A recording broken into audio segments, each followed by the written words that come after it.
Yes good afternoon. నేను అశోక్. మాజీ మంత్రి రోజా గారు ప్రస్తుతం మనకి అందుబాటులో ఉన్నారు.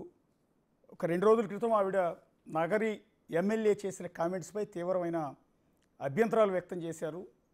సో తన క్యారెక్టర్ను ఉద్దేశించి తన పైన కించపరిచే విధంగా ఎమ్మెల్యే మాట్లాడారు అనేది రోజా గారు చేసిన తీవ్రమైన అభ్యంతరం. వైఎస్ఆర్ కాంగ్రెస్ పార్టీ కూడా గత 2 రోజుల నుంచి గాలిబాను చేసిన కామెంట్స్ని ప్రజల్లోకి తీసుకెళ్లే ప్రయత్నం చేస్తోంది. ఒక మహిళా నేతని మాజీ మంత్రిని పట్టుకుని ఇష్టం వచ్చినట్టు కామెంట్ చేయటం ఎంతవరకు కరెక్ట్ అనేది ఇప్పుడు వైఎస్ఆర్ కాంగ్రెస్ పార్టీ తరఫున అనేక మంది రోజా గారికి మద్దతుగా నిలుస్తూ ఉన్నారు. సో ప్రస్తుతం లైవ్లో ఉన్నారు రోజా గారు. రోజా గారు నమస్తే అండి. నమస్తే అండి. ఎస్, 2 సార్లు ఎమ్మెల్యేగా, ఒకసారి మంత్రిగా, ఎన్నో సినిమాల్లో యాక్ట్ చేసిన హీరోయిన్గా, ఒక విధంగా చెప్పాలంటే రోజా గారికి చాలా పెద్ద ట్రాక్ రికార్డు. ఒక సాధారణ కుటుంబం నుంచి చిత్తూరు జిల్లా నుంచి వచ్చి సినిమా హీరోయిన్గా ఎదిగి ఆ తర్వాత రాజకీయాల్లోకి వచ్చి మంత్రి కావటం. సో ఇది ఒక విధంగా చెప్పాలంటే మీ ట్రాక్ రికార్డు కిందే భావించాల్సి ఉంటుంది. సో 2 రోజుల క్రితం మీ నగరి నియోజకవర్గ ఎమ్మెల్యే చేసిన కామెంట్స్ పైన మీరు తీవ్రమైన అభ్యంతరాలు వ్యక్తం చేశారు. అదంతా కూడా చూసాం. సో ఓవరాల్గా ఇప్పుడు జరిగిన ఈ 2-3 రోజుల నుంచి జరుగుతున్న పరిణామాల పట్ల ఏం చెప్తారు మేడం? ఈరోజు తెలుగుదేశం పార్టీ నాయకులు చంద్రబాబు నాయుడు నుంచి భానుప్రకాష్ వరకు ప్రజలకిచ్చిన హామీలు నెరవేర్చలేక, ప్రజల్లోకి వెళ్ళలేక డైవర్షన్ పాలిటిక్స్ కోసం ఒకటి తప్పుడు కేసులు పెట్టడం, జైళ్ళకు పంపించడం, లేదంటే ఈ విధంగా క్యారెక్టర్ మీద నిందలు వేయటం. సో డైవర్షన్ పాలిటిక్స్లో భాగంగా ఈరోజు భానుప్రకాష్ ఎంత సిగ్గు లేకుండా, ఒక మహిళని చూడకుండా, ఒక డైరెక్టర్ వైఫ్ అని చూడకుండా, ఒక హీరోయిన్ అని చూడకుండా, ఒక ఎక్స్ మినిస్టర్ అని చూడకుండా ఎంత చీప్గా మాట్లాడాడు అంటే అతని క్యారెక్టర్ ఏంటో ఒకసారి అందరూ అర్థం చేసుకోవాలి. మహిళలంటే ఆయనకి ఎంత చులకనో ఒకసారి అర్థం చేసుకోవాలి.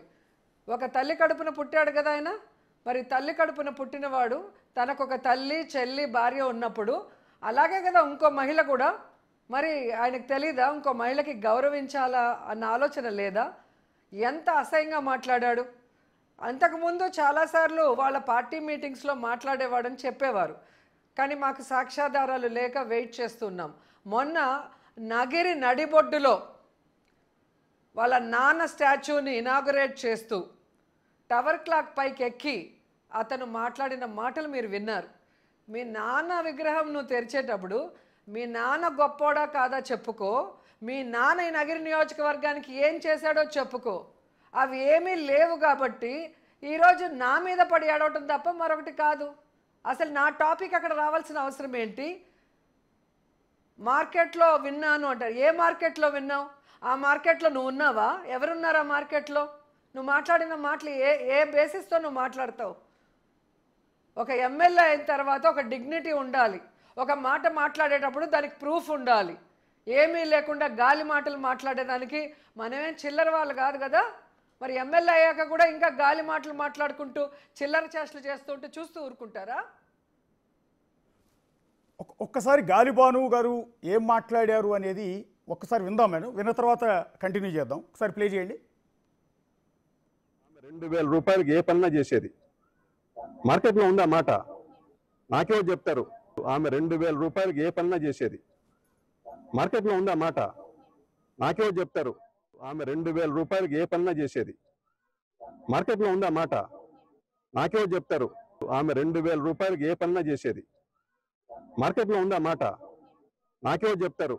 ఏదనంటే నేను నెంబర్ 1 హీరోయిన్ అంట. ఆమె 1, 2లు పెట్టేసుకుంటా ఉంటది. మాకు నాకు తెలిసినంత వరకు ఆమె వ్యాంప్కి ఎక్కువ, హీరోయిన్ తక్కువ. దేనికి ఎక్కువ? వ్యాంప్ క్యారెక్టర్కి ఎక్కువ. అలాంటి ఆమె ఇవాళ 1000 కోట్లకు తాల్చిందంటే అర్థం చేసుకోండి. బెంగళూరులో 1000 కోట్ల ఆస్తి సంపాదించింది ఆమె. 1000 కోట్లు, ఒకే ఒక అపార్ట్మెంట్, 10 ఎకరాలు, 1000 కోట్లు. ఎక్కడి నుంచి వచ్చింది? మీ అందరి రక్తం దాంట్లో ఉంది. మీ అందరి రక్తం తోడింది ఆమె. మీ అందరి రక్తం తోడింది. 1000 కోట్లు. ఆమెకు ఒకప్పుడు రెంట్ కట్టడానికి డబ్బులు లేవు, ఉండేదానికి డబ్బులు లేవు. వాళ్ళ దగ్గర 1000 రూపాయలు, వాళ్ళ దగ్గర 3000 రూపాయలు తీసుకున్నామా ఇవాళ 1000 కోట్ల మాటలు మాట్లాడుతుందంటే ఏడకపోయింది? ఎవరి డబ్బు, ఏడు నుంచి వచ్చినాయి? ఇవన్నీ కూడా లెక్క తేవాల్సి ఉంది. యా ఒక్కసారి ఈ మాటల్ని బిగ్ టీవీ ఉద్దేశపూర్వకంగా అతను మాట్లాడిన ప్లేస్ ఒకసారి మీరు గమనించండి. అవునండి, అతను మాట్లాడిన మాటలు ప్లేస్ చూడండి. యా యా యా వాళ్ళ నాన్న స్టాచ్యూని ఎత్తుకొచ్చి ట్రాఫిక్కి అడ్డంగా పెట్టి వాళ్ళ నాన్న గురించి మాట్లాడకుండా నా గురించి మాట్లాడుతున్నాడు అంటేనే మీరు అర్థం చేసుకోవాలి. ఇప్పుడు మేము రాజశేఖర్ రెడ్డి గారికి ఒక దండ వేసినా లేదా ఒక మీటింగ్ పెట్టినప్పుడు జగన్ గారు ఇప్పుడు సీఎంగా ఉన్నప్పుడు ఏం గొప్ప పని చేశారో అవే ఫస్ట్ మాట్లాడతాం. అవి వాళ్ళకి లేవు. చంద్రబాబు నాయుడుకి లేదు, ముద్దుకృష్ణ నాయుడు నగిరిలో చేసింది ఏమి లేదు. ఒక్క పని చేశారేమో చూపిమనండి, నేను ఇక్కడే ఉంటాను. ఏ రోజు ఏ మీడియా వచ్చినా నేను రెడీగా ఉంటాను, రండి. దేనికి స్టాచ్యూ పెట్టావు? నీ తండ్రికి చావు కారణం ఎవరు? మీ తల్లిని అడుగు, మీ తమ్ముడిని అడుగు, ఎవరో కారణం. అలాంటిది నువ్వు అక్కడ స్టాచ్యూ పెట్టి నా గురించి మాట్లాడుతున్నావు. మాట్లాడిన మాటల్లో మీకు అర్థమైంది కదా. ఒకటి, నేను హీరోయిన్ కాదంట. మొదటి సినిమా నుంచి నేను హీరోయిన్గా 150 సినిమాలు చేసి ఈరోజు చిరంజీవి, బాలకృష్ణ, మమ్ముట్టి గారు, అన్ని లాంగ్వేజ్లో రజనీకాంత్ గారు, ఏ హీరోతో నేను చేయాలి, అందరు హీరోలతో సినిమాలు చేసి శభాష్ అనిపించుకున్నాను. పాలిటిక్స్లో 2 సార్లు తెలుగుదేశం నన్ను ఓడించిన పట్టుదలగా పోరాడి జగనన్న ఆశీస్సులతో 2 సార్లు గెలిచి ఏపీఐసి చైర్పర్సన్ అయ్యాను, మంత్రిని అయ్యాను. మళ్ళీ నేను అటు టీవీ రంగంలో కూడా జబర్దస్త్ చేసిన, బతుకు జట్కా బండి చేసిన, రచ్చబండ చేసిన, ఈరోజు డ్రామా జూనియర్స్ చేసిన, నేను అడుగుపెట్టిన ప్రతి షో సూపర్ హిట్. ఎందుకు? ప్రజలు నన్ను ఆదరిస్తున్నారు, నా వెనక ఉన్నారు కాబట్టే నేను సక్సెస్ఫుల్గా ముందుకు వెళ్తున్నాను. నేను మంచి అమ్మాయిని కానప్పుడు, నా క్యారెక్టర్ మంచిది కానప్పుడు ఎందుకు నాకు ప్రజలు సపోర్ట్ చేస్తారు యాజ్ ఏ లేడీగా? మీరు చెప్పండి. రెండోది, 2000 కోట్లు ఉన్నాయి, 2000 రూపాయలకి ఏదైనా చేస్తుంది అంటాడు. 2000 రూపాయలు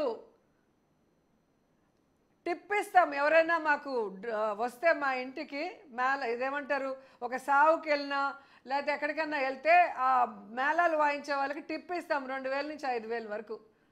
నేను 1991 నుంచి హీరోయిన్గా చేస్తున్నాను. మీరు ఆ రోజు నుంచి నా అకౌంట్లు ఇస్తాను, అన్ని అకౌంట్ ఆన్ రికార్డే కదా. నాకు ఎన్ని లక్షల రూపాయలు షూటింగ్ వల్ల వచ్చాయి, నా ఇల్లు నేను ఎలా కట్టాను, నాకున్న ప్రాపర్టీస్ ఏందో మీరు చూసుకోండి. లేని వాటిని 1000 కోట్లు అని అబద్ధాన్ని 100 సార్లు చెప్తే నిజం అవ్వదు. ఈరోజు మీ ద్వారా నేను బానుకి ఛాలెంజ్ చేస్తున్నా. నీకు దమ్ముంటే, నువ్వు ముద్దుకృష్ణ నాయుడికే పుట్టుంటే 1000 కోట్లు నేను దోచుకున్నట్టు ప్రూఫ్ చూపించు, నేను రాజకీయాల్లో నుంచి వెళ్ళిపోతా. లేదంటే నువ్వు ఎమ్మెల్యేగా రిజైన్ చేసి రాజకీయ సన్యాసం చెయ్యాలి. సవాలా? 1000 రూపాయలు 2000 అడుక్కున్నానంట. ఎవరి దగ్గర అడుక్కున్నా? నా ఇల్లు నగిరిలో ఉంది, నా ఓటు నగిరిలో ఉంది. ప్రతి ఎలక్షన్లో నేను ఇప్పటి వరకు నా ఓటు ఇక్కడ నగిరిలో వేస్తున్నాను. నా ఇంటికి వచ్చిన వాళ్ళని నా అన్నదమ్ములుగా గౌరవించి, నా అన్నదమ్ములకి ఏం చేస్తానో అదే వచ్చిన వాళ్ళకు కూడా అంతే గౌరవంతో పంపిస్తున్నాను. అలాంటిది నువ్వు ఆఫీసు లేదు, ఇల్లు లేదు, ఎవరో ఒక లీడర్ మీద పడి వాడి డబ్బుతో కాఫీ తాగుతావు, వాడి డబ్బుతో అన్నం తింటావు. వాడు డబ్బిస్తే కానీ గుళ్ళో హారతి పళ్ళెంలో కూడా డబ్బులు వేయవు. నువ్వు కూడా నా గురించి మాట్లాడితే ఎట్లా? ఈరోజు అడుగుతున్నా, నువ్వు ఏం మూటలు మోసావని. ఈరోజు నీకు అన్ని ఆస్తులు ఉన్నాయి చెప్పు. నాకు ఆస్తులు ఎలా వచ్చినాయో నా ఐటీ రిటర్న్స్ చూడు, నా బ్యాంక్ స్టేట్మెంట్స్ చూడు. ఏ ప్రొడ్యూసర్ ఏ సినిమా చేస్తే ఎంత అమౌంట్ వేశాడు, ఏ టీవీ షో చేస్తే ఎంత అమౌంట్ వేశారు, ఏ షాప్ ఓపెనింగ్ చేస్తే ఎంత వేశారు, ఏ యాడ్ చేస్తే ఎంత వేశారో క్లియర్గా ఉంటుంది. నువ్వు ఏం చేసావు, ఏం మూటలు మోసావు, ఏం కూలి పని చేసావు, లేకపోతే ఏం చెమటోడి పని చేసావో నువ్వు మీ ఆవిడ లెక్కలు చూపించండి. మీ ఐటీ రిటర్న్లు చూపించండి, మీ ఇది చూపించండి. అప్పుడు తెలుస్తుంది ఎవరు కష్టజీవి, ఎవరు కష్టపడి పనిచేశారు, ఎవరు అడుక్కున్నారు 1000-2000 అనేది మీకే అర్థం.